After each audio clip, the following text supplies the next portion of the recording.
السلام علیکم ورحمۃ اللہ وبرکاتہ۔ سوال ہے کہ شب معراج کی کیا حقیقت ہے؟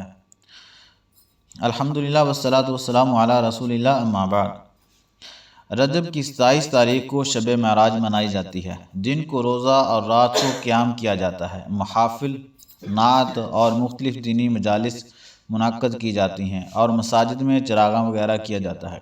اس سلسلے میں پہلی بات تو یہ قابل ذکر ہے کہ شب معراج کی تاریخ تو کجا، اس کے مہینے میں بھی اختلاف ہے۔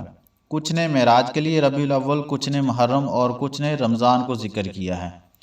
جب شب معراج کے مہینے میں ہی اختلاف ہے تو اس کی تاریخ کا تعین کیسے کیا جا سکتا ہے؟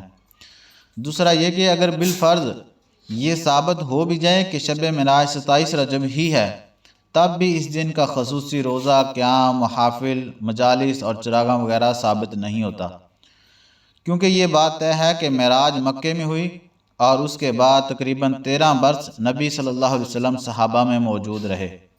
اگر اس دن کی کوئی خاص عمل باعث برکت و فضیلت ہوتا تو سب سے پہلے اسے نبی صلی اللہ علیہ وسلم اختیار کرتے، جبکہ اس کے برعکس حقیقت یہ ہے کہ اس دن کا کوئی بھی خاص عمل نہ تو رسول اللہ صلی اللہ علیہ وسلم سے ثابت ہے اور نہ ہی کسی صحابی سے۔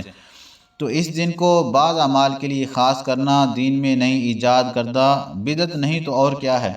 لہذا ایسی تمام بدعات اور خرافات سے خود بھی بچنا چاہیے اور دوسروں کو بھی بچانا چاہیے۔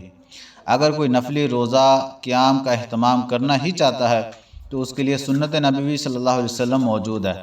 آپ صلی اللہ علیہ وسلم روزانہ رات کو 11 رکعت قیام کرتے تھے اور ہر ہفتے میں سوموار اور جمعرات کا نفلی روزہ رکھا کرتے تھے۔ اس لیے اگر کوئی شخص نفلی روزہ رکھنا چاہے یا قیام اللیل کرنا چاہے تو اس کو سنت کے مطابق کرنا چاہیے۔ بدعات میں مبتلا ہونے کی کیا ضرورت ہے، جو کوشش و محنت کے باوجود انسان کے لیے ہلاکت کا باعث ہے۔ حضرات، معلوم ہوا کہ ماہ رجب کی محض اتنی ہی فضیلت ثابت ہے کہ یہ ایک حرمت والا مہینہ ہے، اس لیے اس کے احترام کا تقاضا ہے کہ اس میں خصوصی طور پر گناہوں سے بچنے اور عبادات بجا لانے کی کوشش کرنی چاہیے۔ اس سے بڑھ کر اس مہینے کی کوئی خاص فضیلت ثابت نہیں، اور اس سلسلے میں جو کچھ بھی بیان کیا جاتا ہے وہ محض کذب و افتراء ہی ہے۔